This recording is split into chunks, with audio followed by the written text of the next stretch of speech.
झंग में है त्रेमो के मकाम पर 3,61,000 क्यूसिक पानी का रेला गुजर रहा है, जिससे झंग के 216 देहात मुतासिर हो चुके हैं।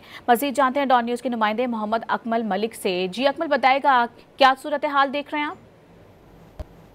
जी, दरिया चनाब का सैलाबी पानी इस वक्त झंग में दाखिल हो चुका है और शहर त्रेमो में पानी की मिकदार 3,61,000 क्यूसिक है और उस पानी की सतह में मुसलसल तेज़ी के साथ इजाफा हो रहा है।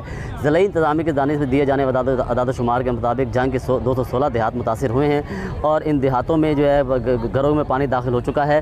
अगर हम इस हवाले से बात करें कि सैलाब मुतासरीन के हवाले से, सैलाब मुतासरीन को हमने देखा अगरचे ज़िला इंतज़ामी की जानिब से 22 फ्लड रिलीफ कैंप भी बनाए गए हैं, लेकिन हमने देखा कि जो बंद के हिफाजती बंद के साथ साथ दरिया के हिफाजती बंद के साथ बहुत से सैलाबी जो सैलाब मुतासरीन हैं वो खुले आसमान तले पड़े हुए हैं। जब हमने उनसे बात की कि आखिर वो घर क्यों नहीं जाना चाह रहे, तो उनका कहना ये था कि चूँकि हमारे घर बार सामने ही हैं, तो लिहाजा हमें चोरी चिकारी का भी ख़तरा है, जिसकी वजह से हम यहाँ पर बैठे, यहाँ पर उनको इमदाद के मसाइल मौजूद हैं। तो हम बात करते हैं, हमारे साथ सैलाब मुतासिर मौजूद हैं, उनसे बात करते हैं। जी, आप बताइएगा कि आप क्यों नहीं जा रहे हैं यहाँ से? हम अपनी बस्ती हैं, ये हैं, हम कोई खाने पीने का चारा नहीं है, हम डंगर माल भूखा है, हम इतना इलाके में हैं, मेरी बस्ती है, घर में इतना ही है, मौला चकनून है। तो उधर क्यों नहीं जा रहे फ्लड रिलीफ कैंप में? उधर अपने को किराया नहीं है, अपने पास काशा ही नहीं है, हम हारशिया लौट गई है बिच दरिया है। तो आपको यहाँ पे पानी नहीं है, खाना काशा ही नहीं, सहूलत माल के चारा नहीं मिल रहा है, काशा ही नहीं मिल रहा है। ये जिस तरह आपने सुना कि सैलाब मुतासिर का कहना है, सैलाब मुतासिरीन का कहना ये है कि चूँकि उनके घर बार सामने हैं, उनके माल मवेशी भी यहाँ पर मौजूद हैं, जिसकी वजह से वो यहाँ से नहीं जा पा रहे